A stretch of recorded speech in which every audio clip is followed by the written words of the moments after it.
So the first card we have is the Malkuth card. This is also known as Kingdom, and this represents earth, air, fire, and water, the four elements, as well as life here on earth, the 3D, the physical, what we see in manifestation. I'm going to put these cards down and then talk about each of the nodes and what's happening with each one of them. This here is the Yasod position. It's ruled by the moon, and it reflects our emotions. The next position that we have here it's ruled by Venus, and it's called Victory. The name of it is Netzach. And then this position here is the Mercury position. This is also called Splendor, and the name of it is Hod. Then as we get up to this is Tippereth. That's ruled by the sun. It represents consciousness and beauty. These two here have to do with Mars and Jupiter. This is the Mars-based position. This one is called Geburah, and it has to do with desire, will, action. This has to do with blessings. Jupiter expands everything that it touches. So this has to do with mercy and good things coming to you. It's also called Chesed. This is Binah, understanding, and this is Chokmah, wisdom.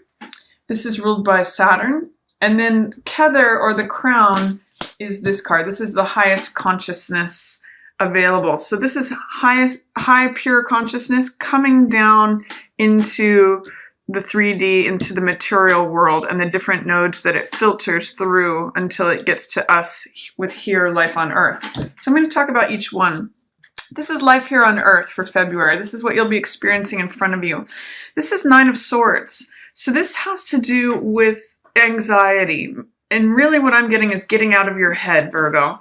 You're ruled by Mercury. So you tend to be very logical, analytical, rational, think things through clearly in an organized way. But sometimes when there's an overabundance of thought, which is represented by the swords here, swords represent the air element, which represents thoughts, ideas, beliefs, all of the mental realm. When that dominates, sometimes it can bind us up and it can turn into anxiety. It can be running in circles when really it's not that complicated. I would say when this card comes up, look for simplicity.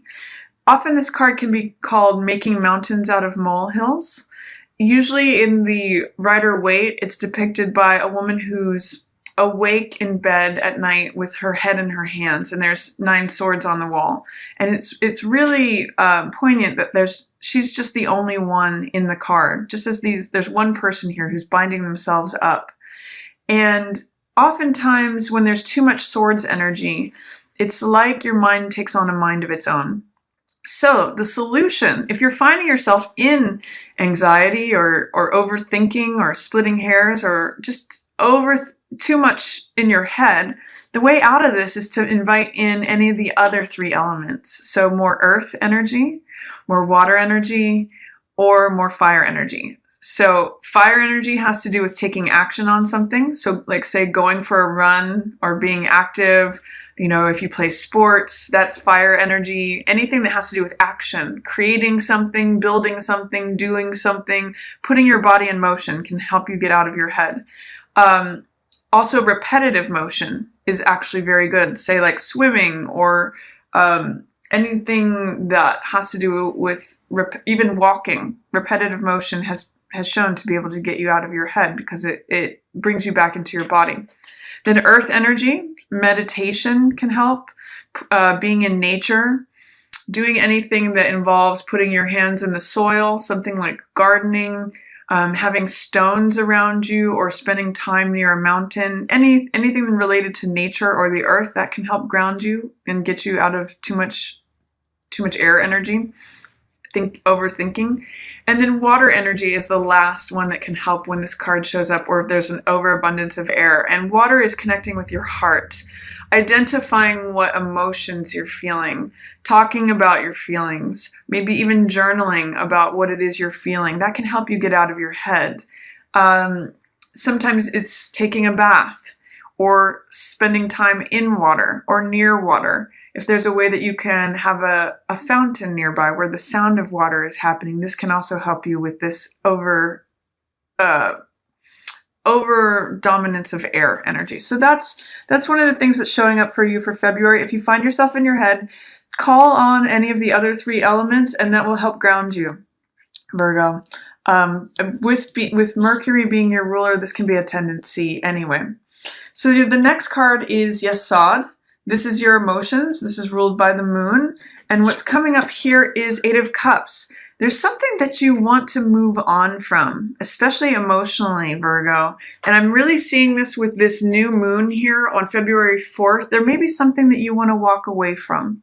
Something that perhaps in the past you really invested a lot of time, love, or energy, a lot of TLC. These cups used to be full, but now they're empty. And this is saying you're ready for the next cycle. You're ready for the next chapter. There's something you're ready to wrap up and move on from. So especially with that new moon, it's actually really interesting because this depicts the new moon and the full moon. With the new moon, it's the opportunity to begin something new. With the full moon, it's the opportunity to let something go. So I'm really getting, again, this reset, rebirth, changing gears kind of feeling from this. And it could be letting something go that used to mean a lot to you. It could be a relationship, it could be a job, it could be a project, a place that you lived, something that you had invested in the past, but it's no longer bringing you emotional rewards. You're ready to have your cups full again, Virgo, is what I'm getting. And that's wonderful in this February love month. I encourage you to have your cups fulfilled. The next card that we have, the next node, this is the Hod position, and this is governed by Mercury. So this has to do with communications. Now this is potentially a water sign that you're having trouble communicating with. This could be a Pisces, Cancer, or Scorpio. And normally, King of Cups is someone who is the ideal partner. They're the perfect husband. It could be male or female, but because it's showing up as male here, I'm seeing that this is either you, if you're male, not feeling like being in a partnership or not feeling like you're living up to something, or if you're female, it's that however it translates for you, whether you're male or female, whatever gender you're attracted to. But this is a King of Cups energy, is the person who is the masculine energy partner, and they're showing up in the reverse. So they're feeling emotionally Hi Virgo, sorry about that. My computer camera just cut out. Anyway, so this is your communication node, and it's called Splendor or Hod. And it looks like in your communication section, you've got the King of Cups, which is the person who is emotionally stable in the upright. He's compassionate, he's loving. In the masculine presence is the ideal partner, the ideal husband. But in the reverse position, it's saying that either you don't feel like an ideal partner, or you don't feel like you're connecting with someone who's maybe a water sign, Pisces, Cancer, or Scorpio. They're not showing up as their normal selves. Or if you ordinarily are this wonderful husband, this wonderful partner, it's maybe that you're feeling a little emotionally unstable right now. Perhaps you're looking to leave a relationship, or you're wanting to move on from something so that you can find this person or see this person as their normal selves, compassionate, loving, kind, tender, all of that. So let's see what's coming up in your victory position. This is ruled by Venus, and it has to do with things that we value. It looks like you're willing to give up the struggle, to give up the fight, to give up fruitless conflicts. 5 of Swords is a card that usually has to do with ego battles, fruitless wins, things where someone is collecting all the titles of winning, but it doesn't feel good for anyone. So this is usually called an empty victory. And with this in the reverse position, I actually like it here for you, Virgo, because it says that you're no longer willing to struggle. It's saying that you're willing to go through what's called an ego death in order to find peace. So I'm actually seeing that giving up any sort of fighting, engaging in conflicts, engaging in any sort of ego battles, giving up fruitless wins, especially addressing how you feel maybe emotionally unbalanced. I'm liking that because it's allowing you to move on to something better. It's if you're getting out of your head, if there's too much, again, swords energy here, this is sort of an opportunity to move on from something. It's an opportunity to go on to a new cycle. So let's see what's in your consciousness. This is the Sun card. This is the solar chakra. This is called Tippereth, and it's the beauty node. This means standing up for yourself. 7 of Wands is having a clear sense of what it is that you want and being willing to defend it, taking action. Usually this card is called Success Despite Adversity. So your consciousness may be on fruitless wins, but I'm also getting a sense that you're getting clear on what it is that you are willing to defend. What are you willing to stand up for and say, okay, this is something I want, this is something I want to keep, this is something I'm willing to take a stand on. And with all these people below him here, these could either be people that he's fighting off, or these could be people that he's leading. So 7 of Wands is a really great card of, if you are struggling, it's saying that you're in an advantageous position. So it's success despite adversity. Standing your ground, holding your ground, fighting for something you believe in. Then the next position is Gebura. This is severity. This is the Mars ruled position, and this has to do with will and desires and dreams. This is saying Ace of Wands in reverse. There's something that you want. You want a new beginning with something. It's passionate. It's vital. It's optimistic. Ace of Wands is, the masculine element, and this is saying it's passionate and it's vital, but because it's in reverse, there may be some way in which it's not getting off the ground, or it's in delay. Your desires or what you want are in delay somehow. There's a new beginning there's a little bit of fear, doubt, or resistance to this new beginning, this restart, this rediscovery, potentially. But it looks like you do have the passion for it here, Virgo. You do want to take action on something. Aces are always new beginnings. And I'm thinking with that full moon in your sign, Virgo, this could be your opportunity to take this baton and run with it. This is the image of the active runner. It's the image of the person out in front of the parade who is throwing the baton in the air and leading something. So I'm seeing you taking charge of something, leading something. You may just have to get over whatever fear, doubt, or resistance to this new beginning that you want, that you're desiring. And then your next position, we have Mercy, Chesed. This is ruled by Jupiter. This is where blessings come in.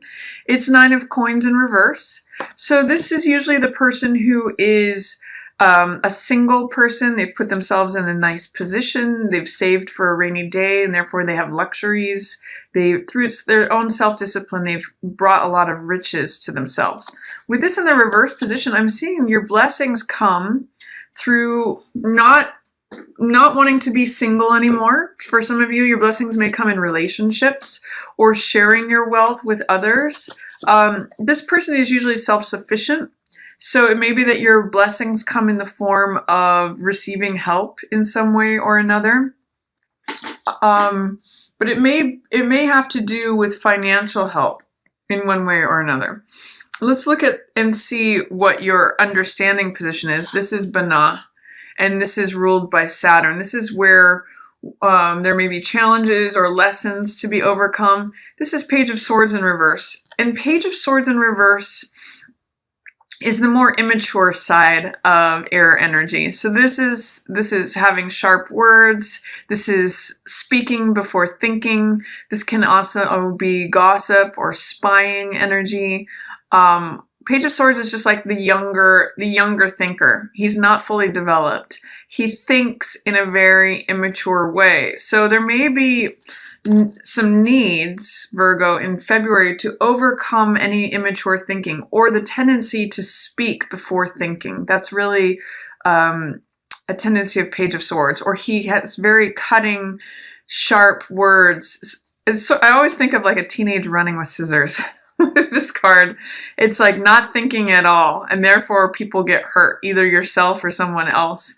So be careful with your words is what the lesson is here. It's having the understanding of how to use your words diplomatically, and you might just want to sort of keep a monitor on yourself. What are your words like this month? Virgo. And then in your wisdom position, this is called Chokma. Oh yeah, King of Swords. Now, totally different energies here. King of Swords is the expert of using ideas, thoughts, beliefs, words. He's very direct. He's very clear. He's very diplomatic. He's very honest. Page of Swords in reverse will say anything to get whatever he wants. He can be smooth with words. He can, be facile with them, but he doesn't really know what he's doing. King of Swords is the mature version of him. It's who Page of Swords grows into after experience. And he's able to be diplomatic, fair, honest, truthful. He uses that sheaf of wheat represents the harvest, and these oak leaves represent experience. So he uses his experience to think things through and say things fairly, diplomatically, truthfully. He knows the value of honesty. So the wisdom is in honesty and being careful and cautious and diplomatic with your words. It's encouraging you to not embrace Page of Swords energy, which is speaking first, thinking later. It's saying, no, your wisdom comes from being honest, truthful, diplomatic, wise with your words. And then hi Virgo, sorry about that. My camera quit again. So your highest consciousness this month is in justice. And you can see the difference. What I'm really liking here, Virgo, is that the difference between these three court characters, the page, the king, and justice, and where you're at the bottom is the number of swords. This is overthinking. This is too many thoughts. It's leading to anxiety. But each of these has chosen one sword, and one sword represents the truth. This is having to keep someone who has to keep track of their words and the anxiety that it brings. This is the king who just has one sword because he's in alignment with the truth. He speaks the truth. Justice is the same. Justice renders a verdict and holds up the sword of the truth. One idea, one thought, one reality. So when you get clear on something and you speak the truth, you end up here in the company of this royal court. This with your highest opportunity here is to speak truth, speak justice to yourself and to others. That's really going to be your highest potential, the crown that you can potentially wear. It's funny, Justice is even wearing a crown here. Very, very different from this sort of prisoner type energy here at the base, overthinking things, too many words, too many ideas to keep track of, too many words to keep track of, too many thoughts to keep track of. This is like, no, I've weighed the evidence and I've come up with the truth. This is what I declare. Justice is at peace. Justice renders a verdict because of her alignment with the truth. So I'm just going to say, clear out the clutter, Virgo, especially the mental clutter. Put yourself in alignment with truth. That's your highest opportunity this month. It changes you from a page, potentially speaking before thinking, to a king, knowledge, wisdom, understanding, diplomacy, tact, speaking honestly, truthfully with wisdom, even in your wisdom position. So if there are challenges or lessons to be learned in terms of speaking harshly, not speaking the truth, any sort of gossip or spying, this energy is going to be the most helpful for you. It will help you get out of any fruitless ego battles or even just sort of arguments with yourself in your own head.